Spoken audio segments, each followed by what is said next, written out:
Hello, hello. Welcome back to another episode of the Flying Cat Marketing interview series. Today, I'm super excited to have Camille Trent, head of content marketing at Dually, which is the first ever workspace for revenue teams, sales enablement tool. And today we're talking about, are all marketers product marketers? Hey, Camille, how's it going? Hey, it's going great. I just want to point out that Flying Cat Marketing is like the best marketing agency name that I've come across. So just thank you. That's very kind of you. It comes with a backstory. My cat jumped off my 7-story building and survived. So he's the flying cat. Awesome. That is a good backstory. Cool. Let's talk about product marketing today. I know that last time we spoke, you mentioned something about thinking all marketers at the end of the day have to be product marketers. So first thing I want to ask you is, how do you define product marketing? Yeah. So first I'll level set. Like I'll say I'm definitely a content marketer, and we have a very good like product marketer at our team here, like at Dually, who's Cody Bernard. But the backstory to this is I was talking to Brendan Hufford, who's also a content marketer and a growth marketer. And he brought up this point that I've been thinking about for a while, that are all content marketers product marketers? Or at least are all the best like content marketers product marketers? So I'll level with that, but then I'll backtrack to your question of what is a product marketer? So I think to me, it's a strategic marketer, right? And when I think of like strategic marketing, or just like even traditional foundational marketing, like you think of like the 4 Ps. So going back to even things like pricing, right? So your product marketer is the strategic person on your marketing team who is working on positioning, like how, like where you guys are going to play basically, and like how you're going to play the game. So that's at the bare bones. That's pretty much what it is. Who are you? So what problem you're solving? Who are you solving it for? Like really deeply understanding your audience and then understanding your product as well. And so and like marrying those two things of like, where is their opportunity? How are we going to go to market? What is our pricing strategy? Like, how are we going to win in this market? So they're really big picture, figuring out all of that, which is a very important, like foundational layer to everything else that you're going to do. And I heard Emily Kramer, who's like an expert on marketing orgs and like how to set up a team and what's needed. And she's definitely big on product marketing. And I love the way that she illustrates it by saying product marketing is the fuel and growth marketing is the engine. And then she added to that by saying that content marketing also falls into this like fuel category. And she put it all together, like product and content are fuel, and then growth is engine. And so the way that I see it is like sequential, in that you have product marketing and then you have growth marketing, and then content is somewhere in the middle, like connecting those two things, or fueling that fire even more, like making those two things stronger. And so that's how I see like the ideal marketing team, or at least like starting marketing team. It does seem like an ideal combination. And I really like that analogy with the fuel and the engine. And when you first started mentioning it, saying the product marketer, I keep saying project in my brain, the product marketer is the one who's making the decisions about the messaging and where it's going. With that, not all content marketers can be the product marketer at the end of the day, because they have to work with the product marketer to have their vision. It sounds like it's more of a executive position, senior role, at least in owning the product, the direction that it's going. Yeah. So going back to the analogy, if product marketing and content marketing are both the fuel, but not all teams like have a product marketer. Like I've been on several teams like where you just don't have that product marketer. And so in that process, like you have to at least think like a product marketer. And so that's like the point that I want to get across is relying on your product marketer to be the only one that understands or is talking to customers is probably a mistake. Right. And so having some of that accountability on you making it a point to get in your own product and figure it out. And then, same thing with customers, like you setting up the interviews and you making it a point to dig into customers and figure out like what the real story is. That's like where I see a lot of the overlap is product marketers are storytellers, content marketers should also be a storyteller. Both of them should be working together to figure out what story do we want to tell that goes back to business goals, right? And not just relying on the product team or the product marketing team to be that person, but really like having ownership as the content team or the content person to understand your audience and your product, like have a goal to understand it as deeply as your product marketing team. Because I think that even if you have a product marketer and you have that luxury basically of being able to work with them, you'll be able to work with them better if you're on the same page. Absolutely. So when was the turning point for you when you realized this, that, oh, wait, a content marketer needs to be a product marketer? Were you on a team without a product marketer? Yeah. For instance, like my company before this, we didn't have a true product marketer, like a dedicated product marketer for our team. And our director of marketing like did a good job at it, and was putting together, like around the time that I left, was putting together a document of just like the research and the background and just like the landscape of the market, which is a foundational piece. But as I was like, as a content person who was both working on the content team, but then also working very closely like with growth marketing, like what I found, a couple insights were the fact that when he was setting up ads, like he would assign a value prop to every ad. So thinking very like strategically about the messaging that you're shipping out. Does this relate back to a value prop? Is that a value prop that we all agree on? Does it go back to a business goal? And so the way that he had it set up, and the way that like we would work together, it was like, I need to understand like what those value props are and what is the story that we're trying to tell, and not just like on the blog post level, right? Mm-hmm. Not just on the top of funnel, what is copywriting, what is growth marketing? These are some things that we're writing about, but really, what are the blockers and like, what are the problems that we're solving? And so in that way, like every content marketer should be a product marketer and like deeply understanding what those problems are because you deeply understand your customer. And so in not having that as a dedicated role and just having a smaller team, like you just realize that you need to have a more holistic view of marketing. How many people are on your content team at Duly?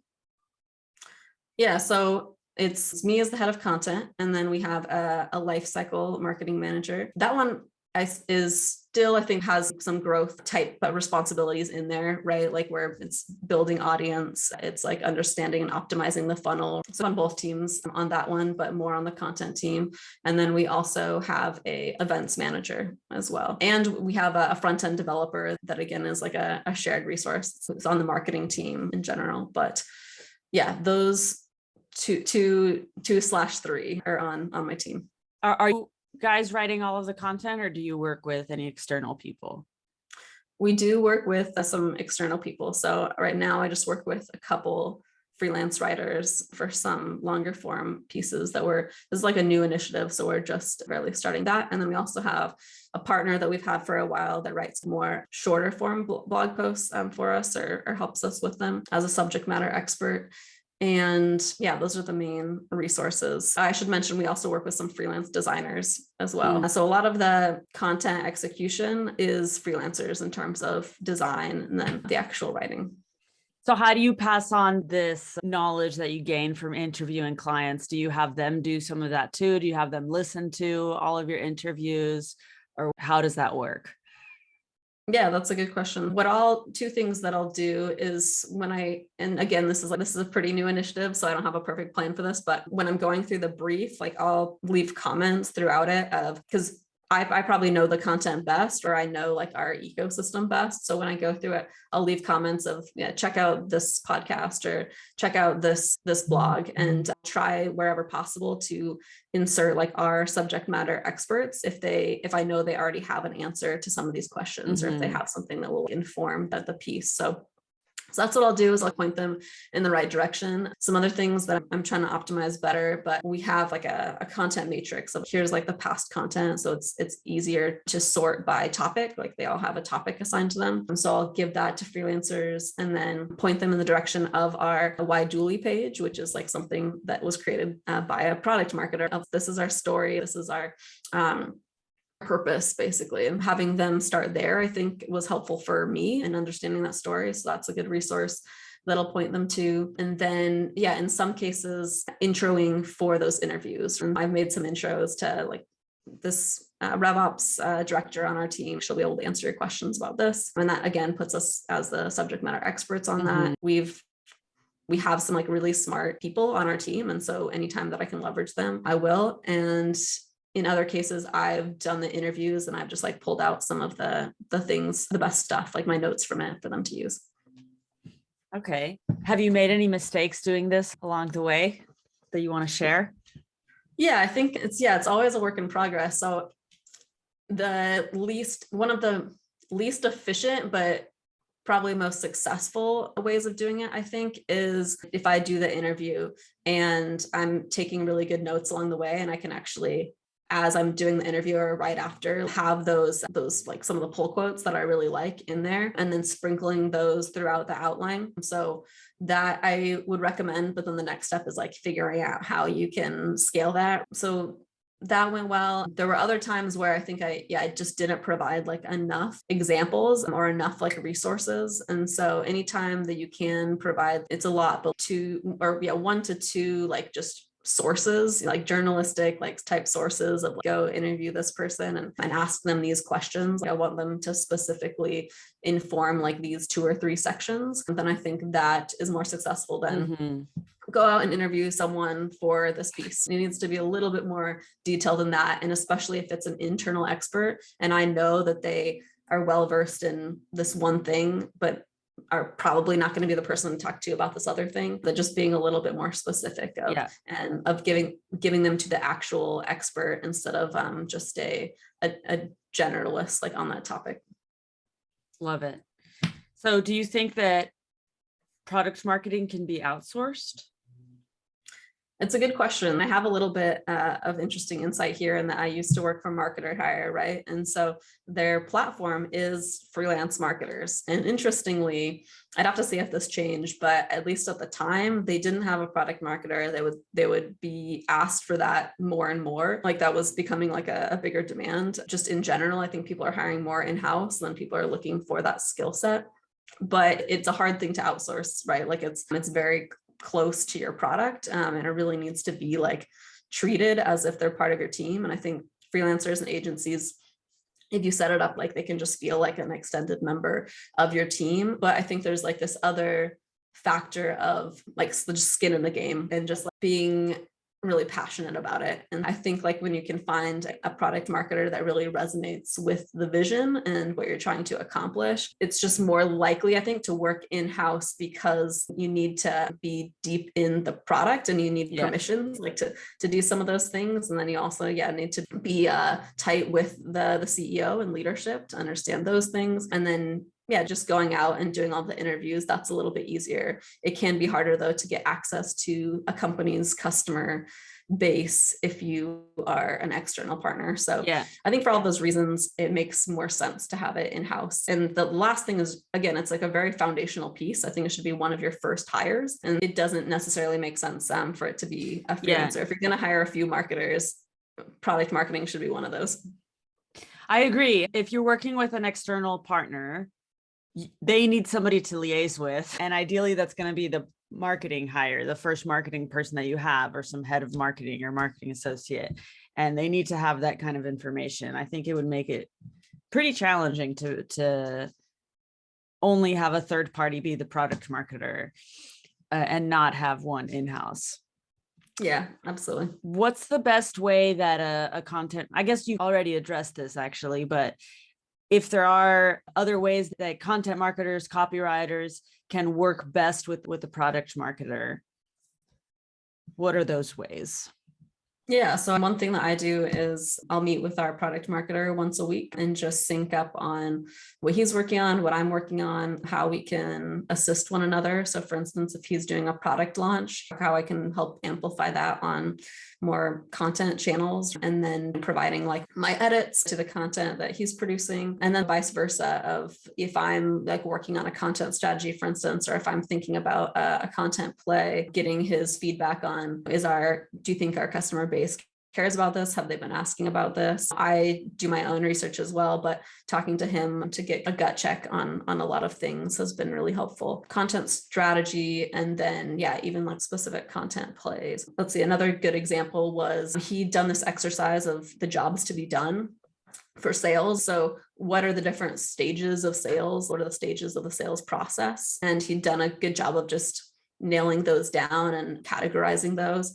And so there were like 16 buckets. And so then for content, that's interesting because it's like, we can turn this into a webinar. We could turn this into blog series, right? Like just categorizing it that way of like, how do we own sales and how do we own like the sales process? Like you have to know what goes into the sales process. And so he'd done a good job of digging into that and assigning labels and definitions of what those things are. And that gives just a solid strategy and really outlined for the content strategy. Love it. Last question for you. How can a marketer be more product driven?